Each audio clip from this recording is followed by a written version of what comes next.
Benvinguts a la 8a entrega d'aquest diari de campanya en què analitzem des de diferents aspectes de la comunicació política què està passant a la campanya electoral catalana.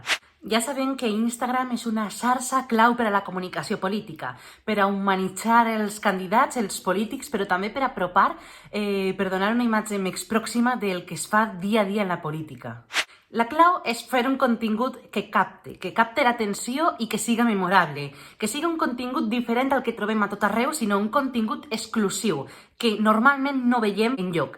I d'aquesta forma reafirmar aquells que ja estan convençuts i fer que els que dubten acaben triant per nosaltres. Sí, la teoria la tenim molt clara, hem de crear continguts molt cridaners, molt llamatius, que capten l'atenció, però una cosa és la teoria i altra la pràctica. Per això ens hem proposat analitzar què estan fent els candidats i els partits en aquestes eleccions. Val a dir que no estan fent un contingut hiperinnovador que cride l'atenció, sinó que estan seguint les normes habituals, el que estan fent habitualment, amb alguna coseta nova, que ara veureu.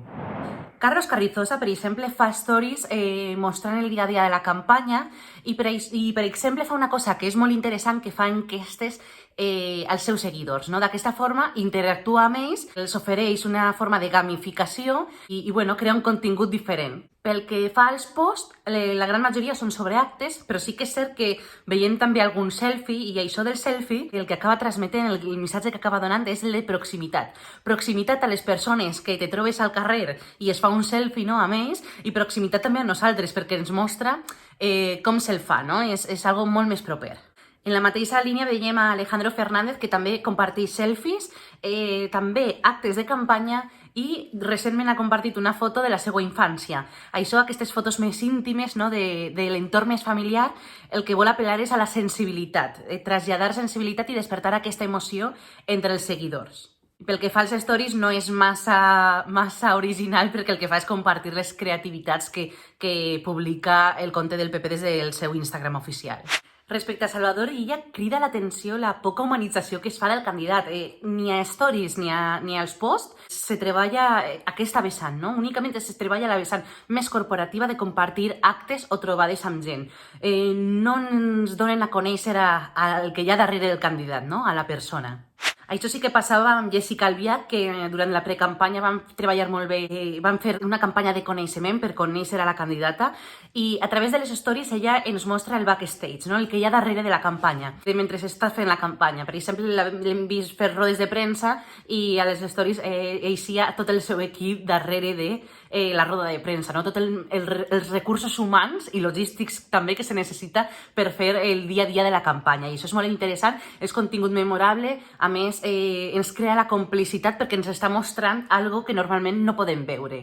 Ara bé, pel que fa als continguts dels posts, almenys de moment, no hi ha cap contingut que cridi molt l'atenció. És contingut dels actes o les diferents trobades que van fent. Per tant, treballen molt més les stories que no els posts.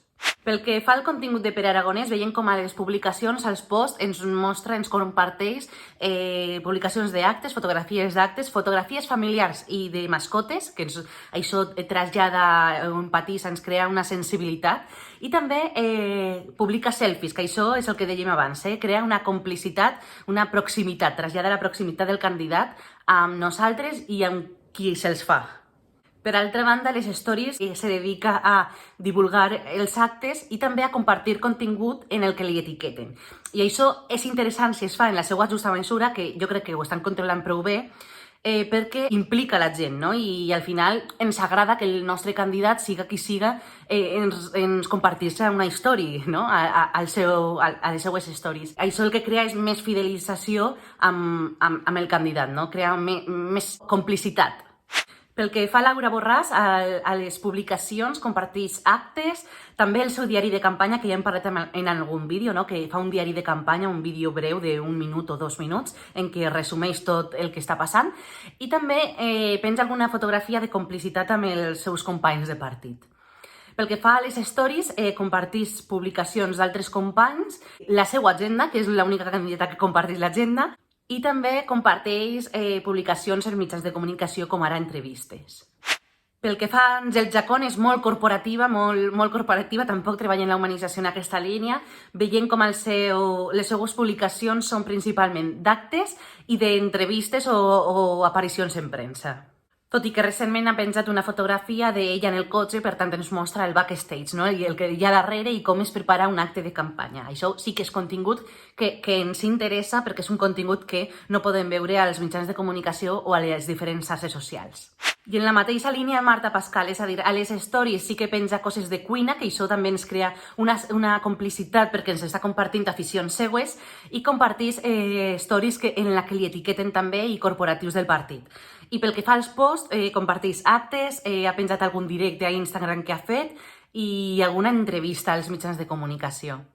Per tant, veiem com els candidats que més estan treballant aquesta vessant més humana, més personal, més propera al seguidor, és Pere Aragonès i Jessica Albiach, que els dos estan treballant aquesta humanització i la part que hi ha al darrere i bueno, en aquesta línia de treure-li suc a Instagram, perquè si no, no té massa sentit. Bueno, té sentit estar-hi perquè és una xarxa en la que hi ha molta gent, però no estàs oferint un contingut diferent al que estàs oferint a la resta.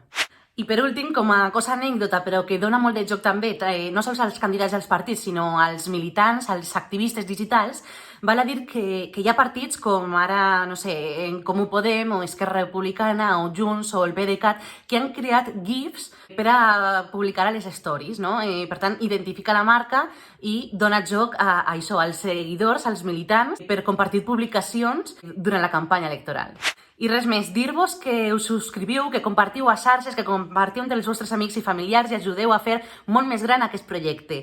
I res més, ens veiem demà en un altre diari de campanya. Adeu!